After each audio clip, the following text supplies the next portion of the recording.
Pagi setelah blokade perbatasan negara dicabut, kafilah dagang milik Gecko menikmati sarapan di sebuah penginapan. Di meja itu, Gecko menyampaikan keterkejutannya pada Rio mengenai keberadaan kelompok Downs Border di kota Zimarino. Berita itu ternyata sudah menyebar luas, bahkan menjadi bahan pembicaraan hangat di pelabuhan.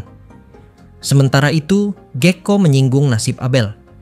Ia menilai bahwa langkah Abel selanjutnya pasti tidak akan mudah, sebab takdirnya kini telah terikat dengan sosok Flame Emperor Flam Deep Road. Rio sempat teringat bahwa mungkin seharusnya Abel benar-benar menghabisi pria itu.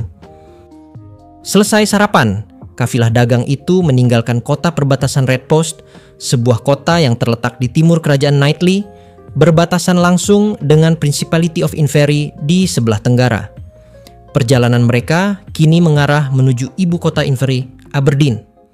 Ada sedikit perubahan susunan dalam perjalanan. Gecko duduk di kursi kusir pada gerbong terdepan, ditemani Max yang berjalan mengiringinya. Sementara itu, Rio dan Shervy berada di sisi kiri dan kanan gerbong, bukan tanpa alasan.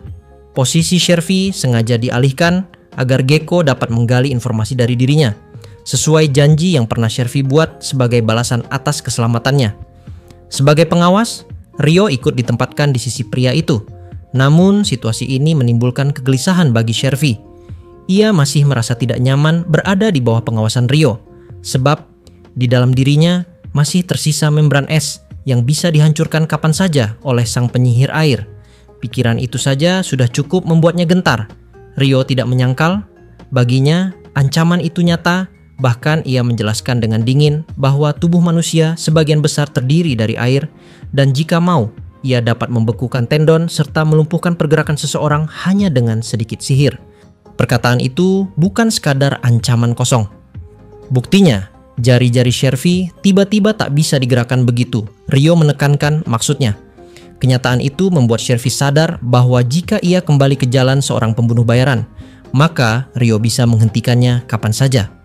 Untunglah Gecko yang mendengar percakapan itu segera menengahi. Ia meyakinkan Shervy bahwa Rio tidak akan melakukan apapun selama ia tidak berniat berbuat buruk. Pernyataan itu sedikit menenangkan, meskipun senyum Rio dan Gecko sama-sama terlihat mengintimidasi di mata Shervy. Selama perjalanan, Shervy pun memberikan informasi sebanyak mungkin, bukan hanya karena janjinya, tetapi juga sebagai balas budi atas keselamatannya. Ia menceritakan bahwa tugas utamanya dari markas besar Sect of Assassins adalah menghancurkan kota Landewi, kota terbesar kedua di wilayah timur kerajaan. Serangan yang pernah ia lakukan terhadap kafilah Gecko di dekat kota itu merupakan bagian dari misi yang sama. Namun ia tidak tahu menahu tentang penyerangan sebelumnya terhadap kafilah, sebab itu dilakukan oleh unit berbeda. Meski begitu, ia yakin bahwa penyerangan terhadap Landewi dan runtuhnya jembatan Low memiliki keterkaitan, meskipun tujuan akhirnya masih belum jelas baginya. Dari semua yang ia dengar, ia hanya mengetahui bahwa aktivitas subversif di wilayah timur kerajaan memang sedang ditingkatkan. Itu berarti ada kekuatan besar yang sengaja menggunakan organisasi mereka untuk melaksanakan misi tersebut. Dan karena jumlah bayaran yang ditawarkan luar biasa besar, hanya pihak kuat seperti Federasi atau Debuhi Empire yang mampu menjadi klien semacam itu. Lebih lanjut, Shervy mengakui bahwa organisasi mereka juga memiliki basis di Principality of Inverry. Hampir setiap kota besar di kadipaten itu memiliki pos rahasia yang dijalankan oleh 3 orang, sementara ibu kotanya, Aberdeen, menampung 2 peleton penuh dengan total sekitar 20 orang. Ia berjanji akan menunjukkan lokasi-lokasi tersebut ketika mereka tiba di sana. Gecko mengangguk serius, karena inilah alasan utama ia mau menjadikan Shervy sekutu. Namun, pengungkapan paling mengejutkan datang ketika Gecko bertanya di mana sebenarnya markas besar Sect berada. Tanpa ragu, Shervy menjawab bahwa markas mereka terletak di timur kerajaan Knightley sendiri, tepatnya di sebuah desa kecil bernama Aban, di atas pegunungan sekitar 1 hari perjalanan ke utara kota Winston. Desa itu seluruhnya dihuni oleh anggota Ordo. Rio terkejut mendengarnya. Tidak pernah ia sangka bahwa sarang utama organisasi pembunuh itu berada begitu dekat, di wilayah yang baru saja ia lewati dalam perjalanannya. Tempat yang sama di mana ia pernah berhadapan langsung dengan para pembunuh dari Sect bersama rekan-rekan Room 10, Niels, Eto, dan Amon di kota Whitnash. Organisasi itu telah berulang kali menyerang kafilah dagang yang mereka kawal.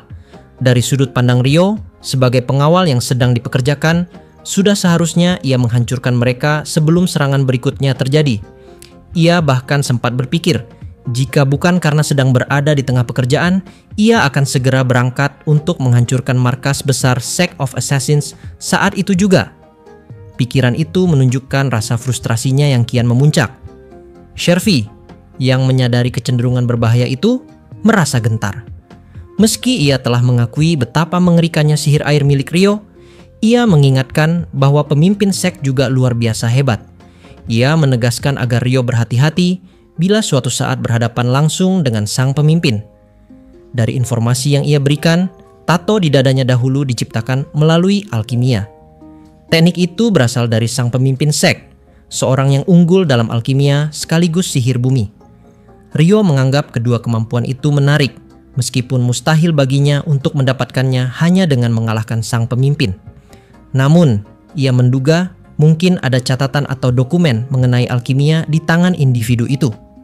Teknik yang digunakan untuk menciptakan tato jelas tidak pernah ia temukan dalam literatur di perpustakaan, bahkan berbeda dari pengetahuan alkimia kaum elf yang pernah diajarkan Sera kepadanya. Karena alasan itulah, ia menyimpan tato tersebut di dalam ice casket di tas bahunya. Benda itu telah diberikan Gekko sebagai bentuk kompensasi khusus setelah operasi penghapusan tato. Pikiran-pikiran itu membuat senyum liar tanpa sadar merekah di wajah Rio. Shervy yang memperhatikannya hanya semakin yakin bahwa dirinya berada di sisi orang yang sulit ditebak. Kafilah dagang Gekko akhirnya memasuki wilayah Principality of Inferi tanpa hambatan berarti. Hal itu tidak lepas dari nama besar Gekko, yang dikenal sebagai pedagang paling terkemuka sekaligus penasihat dagang tidak resmi bagi pangeran. Sebagai bagian dari rombongan Gekko, mereka memperoleh hak masuk dengan mudah. Bahkan Shervy, seorang mantan pembunuh bayaran, dapat melewati perbatasan begitu saja, sesuatu yang bagi Rio terdengar mustahil. Namun, pengawalan tetap berlangsung. Selama perjalanan, Rio memanfaatkan kesempatan untuk mengajukan pertanyaan. Ia menanyakan alasan di balik penyergapan sekte pembunuh di Whitnash. Pertanyaan itu membuat Shervy terkejut. Ia heran bagaimana Rio bisa mengetahui keterlibatan sekt, karena informasi itu hanya diketahui oleh anggota inti dan para pemimpin. Ekspresinya bahkan berubah menjadi campuran keterkejutan dan kemarahan, sebab jelas ada pihak yang telah membocorkan rahasia tersebut. Rio menjelaskan bahwa ia sendiri ada di tempat kejadian. Serangan itu menargetkan putri kekaisaran, dan karena serangan tersebut, rekan-rekannya ikut terseret ke dalam insiden. Shervy terpaksa mengakui bahwa benar, operasi itu memang ditugaskan oleh sekt. Namun seluruh perencanaan dipimpin oleh tangan kanan pemimpin, seorang bernama Black. Operasi itu berskala besar, tetapi detail lengkapnya tidak pernah ia ketahui, termasuk apakah target benar-benar berhasil dicapai. Bagi Rio, informasi ini menambah kepingan teka-teki baru. Serangan terhadap para tokoh penting di Whitnash, aktivitas subversif di timur kerajaan, serta berbagai penyerangan lain tampak saling berkaitan. Namun tujuannya tetap terasa gila dan tidak masuk akal. 10 hari berlalu, rombongan akhirnya tiba di ibu kota Inferi, Aberdeen. Anehnya, sejak memasuki wilayah Principality itu, mereka tidak sekalipun diserang, seolah musuh memiliki prioritas lain yang lebih penting. Bagaimanapun, perjalanan pengawalan yang berlangsung selama 22 hari akhirnya mendekati akhir. Mereka berhenti di depan gedung utama perusahaan dagang milik Gekko di Aberdeen. Bagi Rio dan kelompok Switchback, misi itu berakhir dengan selamat. Gekko menunjukkan rasa terima kasihnya dengan tulus. Ia harus segera menuju istana pangeran untuk menyerahkan barang dagangan, sehingga tidak sempat menjamu mereka sebagaimana mestinya. Namun, ia meninggalkan hadiah kecil sebagai bentuk penghargaan atas jasa mereka. Shervy, yang selama ini membawa beban ketakutan akibat membran es di jantungnya, akhirnya terbebas. Rio menghapusnya sepenuhnya, dan kebebasan itu membuat Shervy merasakan kebahagiaan yang sulit diungkapkan dengan kata-kata. Hadiah dari Gekko berupa bonus tambahan diterima dengan senyum lebar oleh Rio dan para anggota Switchback. Bagi mereka, perjalanan yang panjang, penuh ancaman dan misteri akhirnya terbayar dengan akhir yang aman dan hasil yang lebih dari sekadar memuaskan. Setelah menerima bonus kecil dari Gecko, suasana di antara para anggota Switchback sejenak terasa ringan. Namun, tidak lama kemudian muncul sebuah percakapan yang justru menyingkap persoalan serius. Sue dan Rah tengah membicarakan bagaimana seandainya mereka tidak mendapatkan tambahan upah dari sang pedagang. Mereka menyinggung bahwa tanpa uang tersebut, hampir mustahil bagi mereka untuk kembali ke kerajaan. Ucapan itu ketika sampai ke telinga Rio, membuatnya menoleh perlahan, seperti sebuah mesin berkarat yang baru dipaksa bergerak kembali. Tatapannya membelalak penuh keterkejutan, seolah baru menyadari sesuatu yang selama ini ia abaikan. Rah dan Sue sama-sama menyadari perubahan ekspresinya, dan dari sana muncul sebuah fakta mencengangkan. Rio sama sekali lupa untuk menarik dana dari rekening guild sebelum meninggalkan kerajaan. Kenyataan itu menampar dirinya keras. Saat dihitung, uang yang dimilikinya hanyalah 1 koin emas dan 2 koin tembaga besar, jumlah yang hanya setara dengan 10.000 florin lebih sedikit. Dengan dana sekecil itu, melewati perbatasan untuk kembali ke kerajaan nyaris mustahil. Rah kemudian teringat akan pembayaran khusus yang pernah diberikan Gecko kepada Rio sebagai imbalan atas penangkapan seorang pembunuh bayaran menggunakan ice casket. Saat itu, Rio memang menerima 1 koin emas besar bernilai 100.000 florin. Namun, alih-alih menyimpannya, ia segera menyetorkan uang tersebut ke rekening guild pada kota berikutnya. Alasannya sederhana, membawa uang sebanyak itu selama misi pengawalan terlalu berisiko. Keputusan ini kini menjadi penyesalan yang berat. Anggota Switchback hanya bisa menghela napas bersama, memahami alasan Rio. Tidak ada yang bisa menyalahkan tindakannya, sebab setiap petualang tahu betapa berbahayanya membawa harta dalam jumlah besar di tengah perjalanan. Situasi tersebut menyisakan dilema. Rio menolak keras ide untuk meminjam uang dari rekan-rekannya dengan keyakinan bahwa utang piutang hanyalah racun yang mampu merusak hubungan baik. Maka satu-satunya jalan keluar yang realistis adalah menerima pekerjaan baru, misi pengawalan yang akan membawa mereka kembali menyeberangi perbatasan menuju kerajaan. Untungnya, hubungan antara Principality of Inverey dan kerajaan berada dalam kondisi baik. Lalu lintas perdagangan antara keduanya sangat ramai, sehingga peluang untuk mendapatkan pekerjaan semacam itu cukup tinggi. Tujuan yang paling mungkin adalah Wingston, kota terbesar di timur kerajaan, meski letaknya agak menyulitkan perjalanan menuju Lund di selatan. Bagi Rio, kesulitan geografis bukanlah masalah. Yang terpenting adalah dapat menyeberang kembali ke tanah kerajaan, tempat di mana ia bisa mengakses simpanan uangnya. Namun, muncul satu kendala besar. Aturan resmi menyatakan hanya petualang peringkat D ke atas yang dapat menerima misi lintas negara. Para anggota Switchback tahu betul bahwa kekuatan Rio jauh melebihi batas Sireng. Akan tetapi, pengakuan semacam itu hanya berlaku di dalam kerajaan, bukan di negeri asing seperti Inverey. Di sini, tidak ada satupun otoritas yang mau menerima rekomendasi berdasarkan reputasi semata. Meskipun wajahnya menunjukkan rasa kecewa, Rio tetap bertekad. Ia memutuskan untuk langsung pergi ke Guild Petualang di Aberdeen, mencari pekerjaan yang memungkinkan dirinya melintasi perbatasan. Sayangnya, baik dirinya maupun rekan-rekannya tidak mengetahui lokasi guild tersebut. Setelah bertanya pada staf di perusahaan dagang Gecko, mereka akhirnya mendapatkan arah yang tepat. Dengan langkah pasti, rombongan itu kemudian beranjak menuju Guild Petualang Aberdeen, memulai upaya baru demi memastikan jalan pulang ke kerajaan kembali terbuka. Sementara itu, di sisi lain, setelah berpisah dari rombongan pedagang Gecko di Red Post, kota perbatasan kerajaan di timur, kelompok Crimson Sword yang dipimpin oleh Abel mulai melangkah ke arah barat. Tujuan mereka kini bukan lagi kota Lune seperti yang telah direncanakan sebelumnya, melainkan Crystal Palace, ibu kota kerajaan Knightly. Perubahan mendadak ini terjadi karena sebuah surat yang tiba-tiba mereka terima melalui Guild Petualang di Red Post. Surat itu datang dari Master Hilarion, sosok yang memang sudah lama terkenal dengan kebiasaannya mengirimkan pesan misterius.